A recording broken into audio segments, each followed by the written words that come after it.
With the requisite time and skill, you can achieve pretty much anything, says our carman Sascha. They know all about both here at Glashütte, birthplace of the German watchmaking industry. What's a nice way of spending time when you're out on the road a lot? Well, the new facelift Audi A6 sedan is a tempting proposition, and we're going to see why.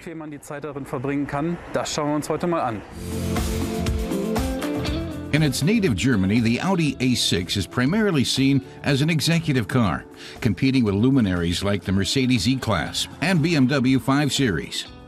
Audi has a reputation for precision engineering, just like the watchmaking town of Glashütte.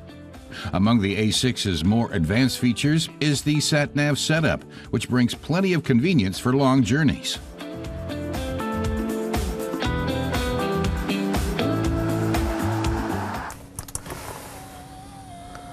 The Audi multimedia interface in the new A6 boasts a graphic processor, which means an even better depiction of maps and navigation aids.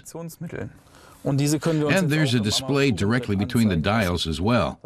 We've seen it before with Porsche and, of course, the new Audi TT. This is a slightly downscaled version, but still pretty handy. Not new, but still welcome, is the finger-controlled input system for the sat-nav. You can enter your destination on this little pad while driving without having to take your eyes off the road.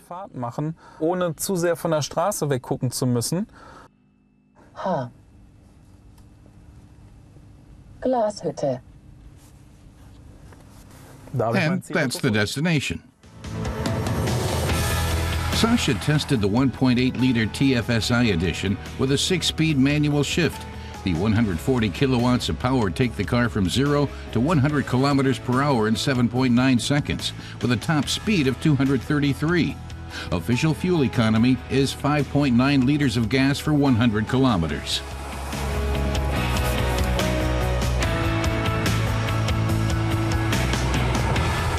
The A6's handling is, as always, excellent. Inside, you barely notice bumps in the road, while the cornering ability is fantastic. The fuel economy likewise, so Sascha has no complaints on this front.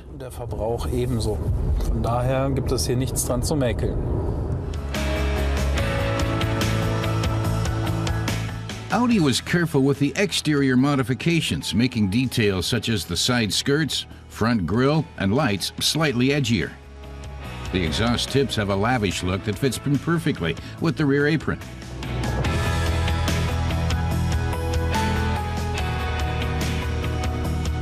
Buyers have a choice between 3 gasoline and 5 turbo diesel engines. Despite the increase in output, all of them meet the Euro 6 emission standard and are up to a fifth more efficient than their predecessors. The car we tested came with the S-Line package of extras. The setup includes both performance features and interior indulgences. Materials and workmanship are absolutely top caliber.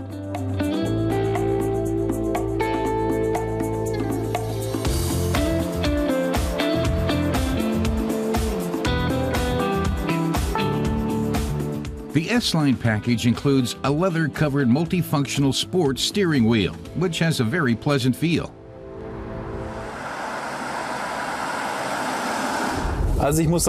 There are worse places to spend time than in an Audi A6, says Sascha. It's comfortable, with a nice ride, and you have a range of options for listening to music. Plus, the sat-nav display in the dash is a welcome addition. Further features are available on request. The night vision assist can be adapted to individual requirements. Cruise control is standard fitted in all A6 editions.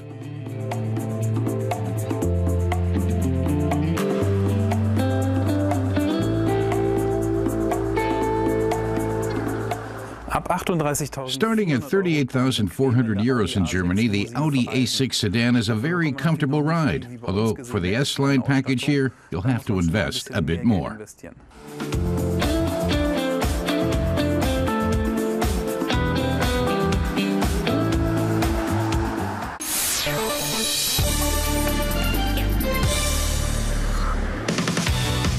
The The subcompact segment has always been competitive. Flashy names like Polo, Fiesta, and Corsa duke it out for our attention. But Mazda's gone for the unpretentious name, the 2. It's now been overhauled with a revamped engine and the Kodo design to bring it in line with the rest of Mazda's portfolio.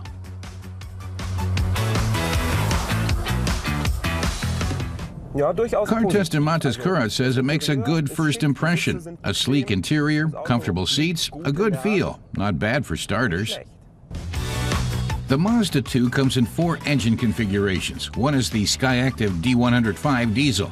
Then there's gasoline engines and 3 different power outputs. The entry-level engine sports 55 kilowatts, while the top-tier engine clocks in at 85 kilowatts. Matas is testing the mid-range engine at 66 kilowatts. The car is so light that together with a 6-gear automatic transmission, that's plenty of power. Curb weight is just about 1,000 kilos for this test version. The Skyactiv engine with automatic transmission takes the subcompact from 0 to 100 in 12 seconds. In a manual, you can shave another 2 seconds off that. Peak speed is at 177 kilometers an hour, and 112 grams of CO2 per kilometer is in the acceptable range.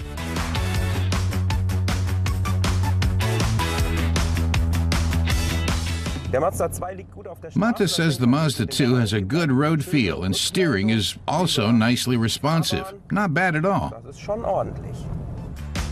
Mazda put a premium on steering responsiveness in the update.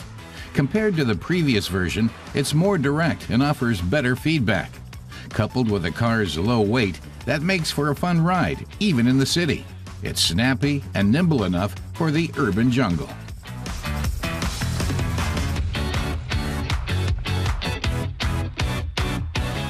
Matas says the interior draws its inspiration from the Mazda 3 and Mazda 6 design language. It's all nicely elegant. The materials are a bit different here, of course, since this is a B-segment model, but it's quite well done. The layout is clean and well organized, without unnecessary distractions.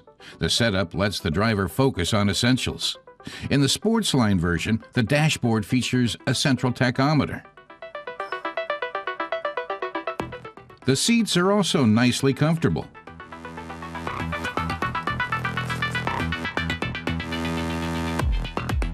Matas also likes the integrated air vent here in this decorative aluminum strip, but when you shift the vent up or down, the strip loses that nice straight line. That's too bad, and they probably could have found a different design solution. But really, it's just a minor quibble.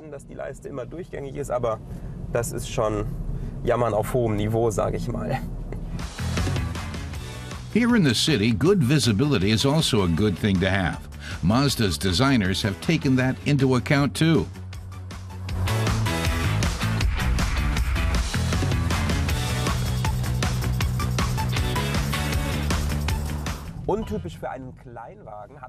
Matas says that the Mazda 2 is a bit unusual for a subcompact.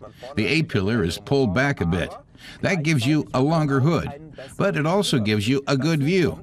The mirrors are now mounted on the door instead of the window corner, which cuts down on the blind spot.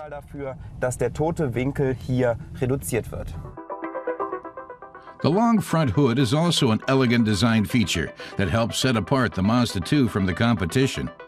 The muscular headlights and long curved lines also reflect Mazda's Kodo design philosophy, which draws its inspiration from the beauty of a wildcat, just about to pounce.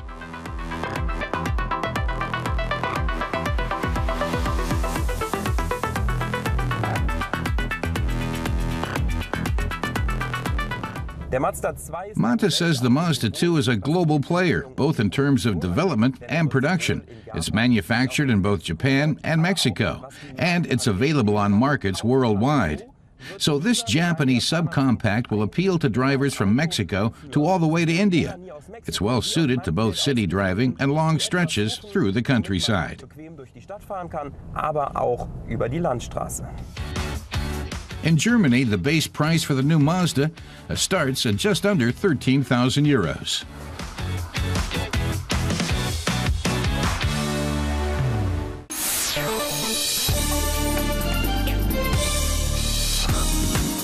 Mercedes is adding a shooting brake wagon addition to its CLA family. At the rear, it incorporates a fast, tapering roofline similar to the Coupe edition. The shooting brake sports more cargo space than the four-door Coupe. When it hits showrooms, the engine will come in 2 diesel and 3 gasoline versions. The shooting brake will roll out in Germany starting in January 2015.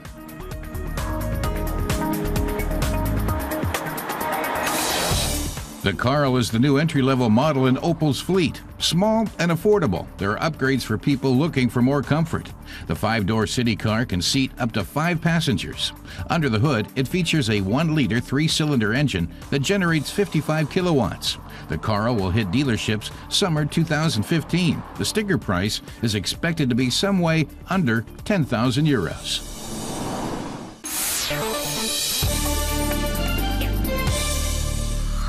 The key to the Volkswagen's Touareg success is its flexibility, says our car expert Klaus Nietzwitz. It's been a bestseller in North America, Russia, and China, and sold over 300,000 units. VW has given the latest model an updated design and packed some brand new features under the hood. Klaus is going to give us a look at what the new Touareg is packing. The new Touareg features the latest innovations from VW's trusty engineers.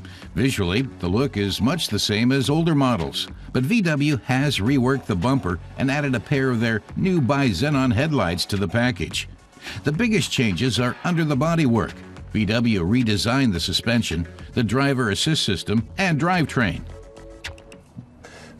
Klaus has brought the Touareg to an off-road course to see if the SUV lives up to the name. He's excited to try out the powerful engine and specialized 8-speed transmission, including mid and rear differentials. In other words, everything you need to get out of a jam. Let's take a look at what it can do.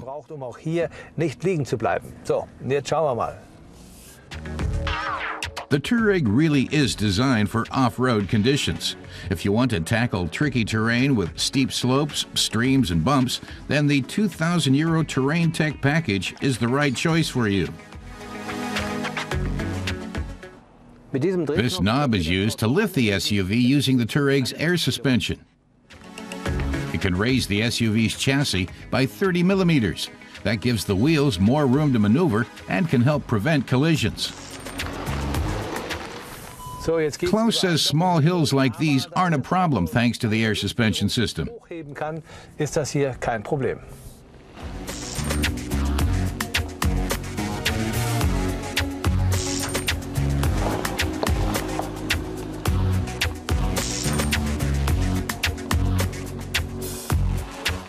The new Touareg also sports an overhauled V6 engine, which VW says is more fuel efficient than previous models. The Touareg is claimed to need 6.9 liters of diesel for 100 kilometers. The engine produces 193 kilowatts of power and 580 newton meters of torque, stats that impress our reviewer Klaus. And the V6 TDI engine also fulfills the EU's emission standards. The 3-liter engine features a urea injection exhaust system and an Addition SCR catalytic converter. It's amazing what SUVs can do, says Klaus. It's just a shame that most people who drive them never get to really experience them off-road. The steep slopes, you might get stuck, but the Touareg's electronics automatically prevent the SUV from rolling backwards. But if the green terrain light is flashing, that means the SUV has detected a downward slope and will engage the brakes. You might need a little bit of courage to take your foot off the brake, but the system works. And now on to the next stage. The Touareg is also at home on the street. The 8-speed automatic shifts smoothly in all driving conditions, and the new transmission is also more fuel efficient. When the driver takes their foot off the gas, the engine is decoupled from the drivetrain and starts idling. That helps save fuel.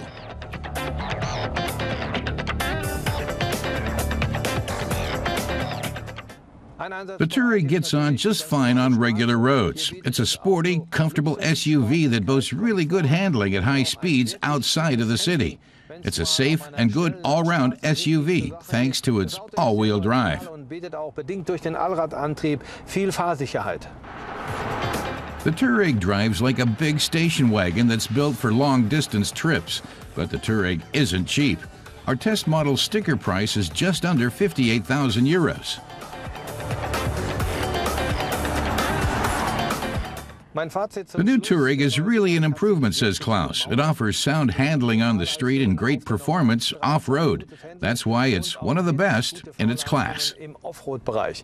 Und damit zählt für mich in seiner Klasse zu den Besten.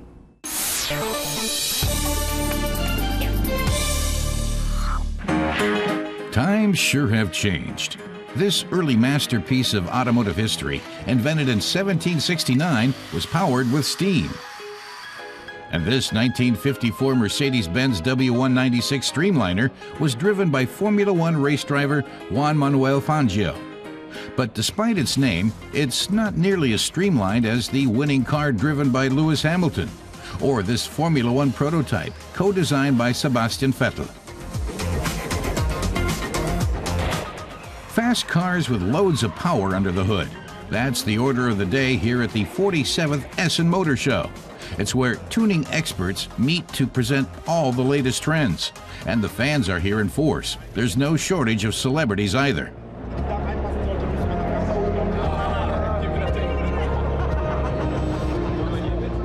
The 1,000 square meter Mercedes Fan World display is another highlight. The new Mercedes-AMG GT is also making its German trade show premiere.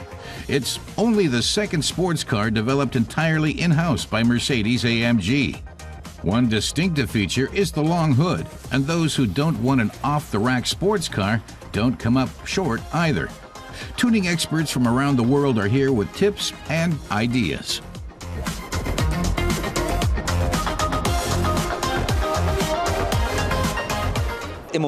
Tuning expert Sven Schultz says body kits are big right now in Japan and the US. They were a hit in the 80s and 90s, but now they're bigger and badder than ever. There are laminate kits and bolt-on kits where you can still see the nuts and screws. Bolt-on Body Kits. Bolt-on heißt aufgeschraubt, da sieht man richtig die Nieten oder Schrauben. Wider fenders, a rear spoiler, side skirts, and diffuser help make Škoda's Fabia R5 an aerodynamic standout. The concept car gives a taste of what Fabia has in store for the 2015 rally season. BMW is also showing off their connected drive smartphone app. The remote services feature allows drivers to control their cars from their phone. When it's too hot in the summer or too cold in the winter, you can switch on your climate control unit even before you get in the car.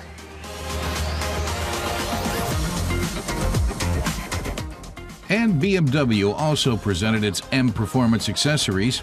The expanded line also includes sporty retrofitting components like 21-inch wheels and carbon fiber accessories for the BMW X4, as well as front lips and rear diffusers for the M4. All for that customized look. E-mobility is also a big theme at the Essen Motor Show. The electric Tesla Model S features a driving range of up to 500 kilometers.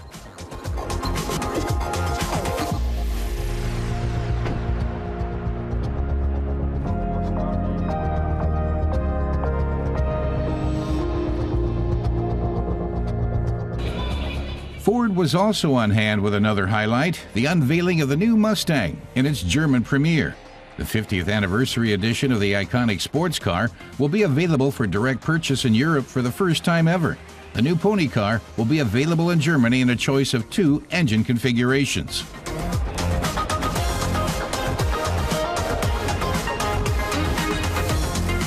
These futuristic tires won't go for sale anytime soon, though. But that's what makes Essen special. Ideas and inspiration for the cars of tomorrow.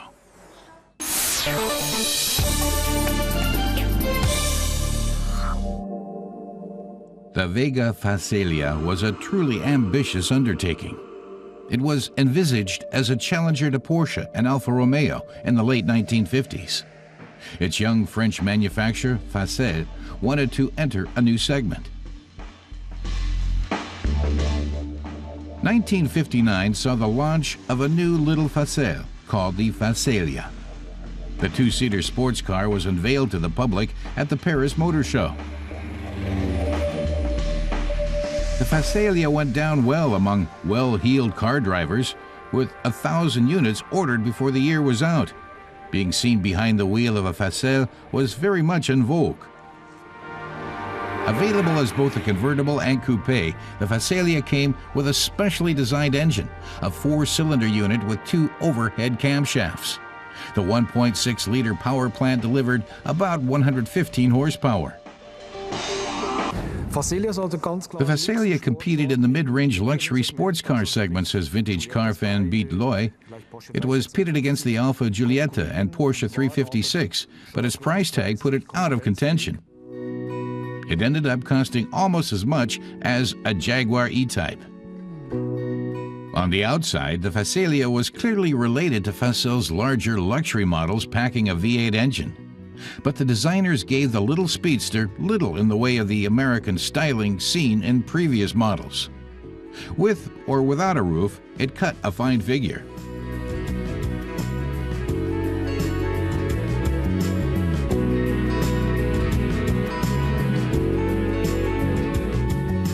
The rear had a bold, chunky design with sloped lights. It was flamboyant and glamorous, Paris-style haute couture. Facel had already made itself a name in the industry as a coachmaker for other manufacturers. In the early 1950s, explains our vintage enthusiast, Facel built top-class bodies for car makers, such as Simca and, to a lesser extent, Bentley. In 1954, when Jean Deninos took over at the top, they decided to become a luxury French car manufacturer. The firm's experience paid off. The interior was dominated by lush leather and carpets, though the finish was not what you'd get from a volume producer.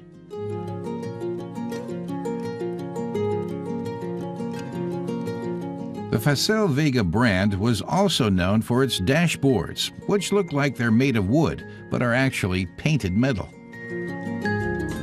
The young car maker planned to shift up to 2,000 Facelias a year, an ambitious target. But the innovative new engine proved the downfall of both the model and its maker. A large number of the engines failed, costing Facel dearly in terms of both warranty repairs and reputation.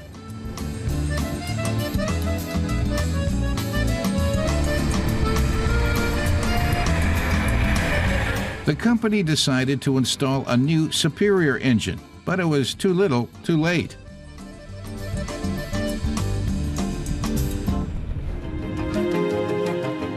The first engine had been commissioned from Pont-à-Mousson, better known for its gearboxes.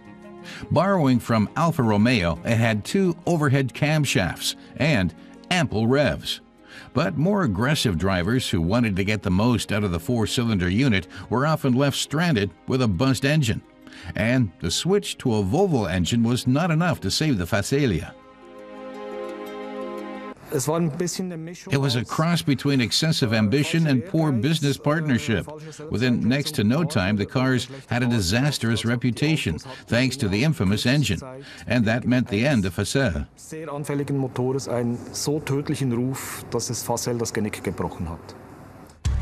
Facel replaced 300 engines in the interest of customer relations it would soon no longer have. In 1964, the young luxury French car maker shut down forever. Today, the Facellia is a great option for vintage enthusiasts after an exclusive classic car for a less than exclusive price. A convertible in good condition will cost you around 35,000 euros. The engines in the later models, as we now know, are more reliable.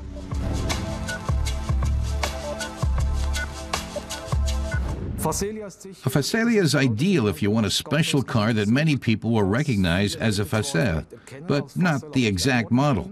The final version, the F2B, had a decent engine, so there were no more overheating problems. The